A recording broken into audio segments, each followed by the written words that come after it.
उपलक्षे शुभेच्छा और शुभकामना।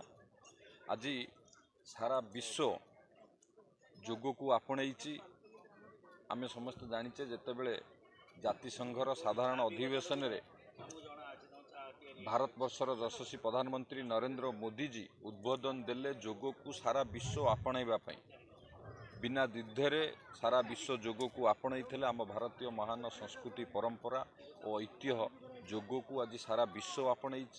योग केवल आमको सुस्थ रखा नुह सारा विश्व को एकता सूत्र रे बांधि रखी। आपण माने जे देखिबे ऑस्ट्रेलिया पाखरु अंटार्कटिका पर्यंत समस्ते गोटे सूत्र रे बांधि होती एवं योग वसुधैव कुटुंबक वार्ता को चरितार्थ करिछि। आज पाखापाखि 2 बिलियन लोक योग माध्यम रे जोड़ी होती एवं आज जो योग दिवस आमे पालन करुचे यार मुख्य जो थीम रही जे वार्धक्य को सुस्थ निमंते योग निहाती जरूरी।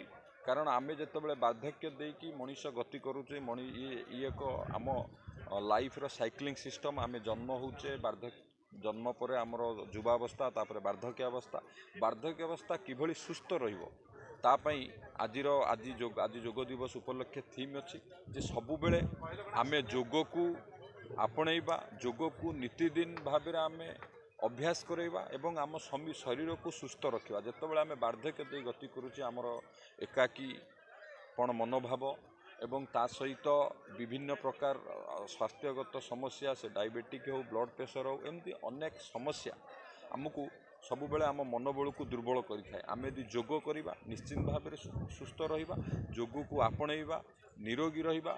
भारत वर्षर यशस्वी प्रधानमंत्री नरेंद्र मोदी जी जो वार्ता अच्छी आम निजे करने सहित अन्य को मध्य उत्साहित करवा योग करने यह माध्यम एक सुस्थ समाज गठन करवा एवं सुस्थ और विकसित राज्य विकसित देश गठन कर ये सहायक हम।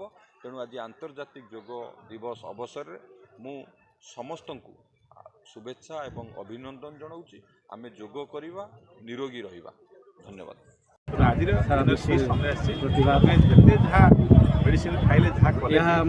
वर्तमान समय में कहीपरि योगर गोटे अनन्य क्षेत्र ये आगुरी पुराना जो परंपरा सब थिला योगर परंपरा थिला उदयवट देखु आमर निकट में कलकी मंदिर अच्छी पारेश्वर मठ देखु से सब योग कार्यक्रम चलता से साधु सन्त मैंने आगुरी रोते तेणु बर्तमान से ही समय आसूची पुनर्बार ये भारत वर्ष वर्तमान विश्व को निर्देशन देवाई जाऊँ विश्वगुरु बनवाई जाऊँ। समग्र विश्व जो युद्ध मृत्यु भय हाउता समय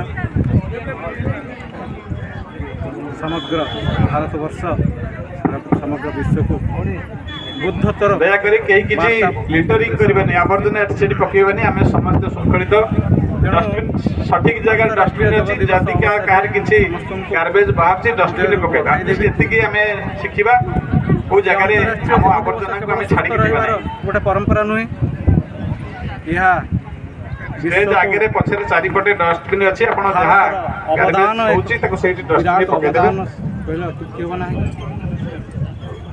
समग्र विश्व भारत वर्ष देश जोगी हाँपाई जाऊँगी योग सुंदर कर्म जहाँकि हृदय को हृदय सहित जोड़े मनुष्य को शांत एकनिष्ठ करे भातृभाव सहित सहवस्थान कर सुजोग दिए समस्त को गोटे कुटुंब करपणे नबार सुजोग दिए। तेणु आसतु समस्त मिसी योगाभ्यास करवा एवं भारत को परम गौरवशाली करने सहित समस्त सुख शांति सहित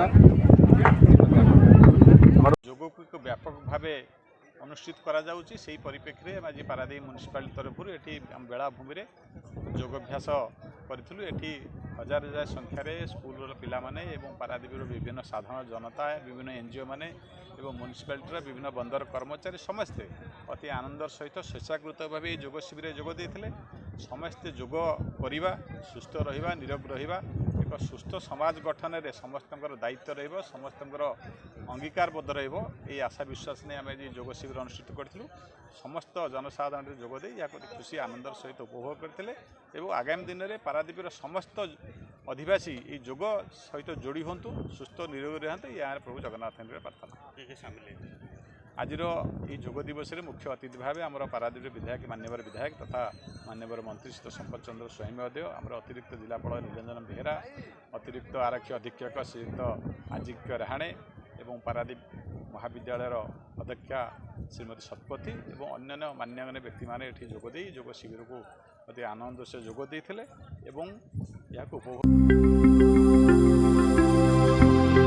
लेटेस्ट न्यूज अपडेट पाई www.nowodisha.com को लॉगिन करंतु।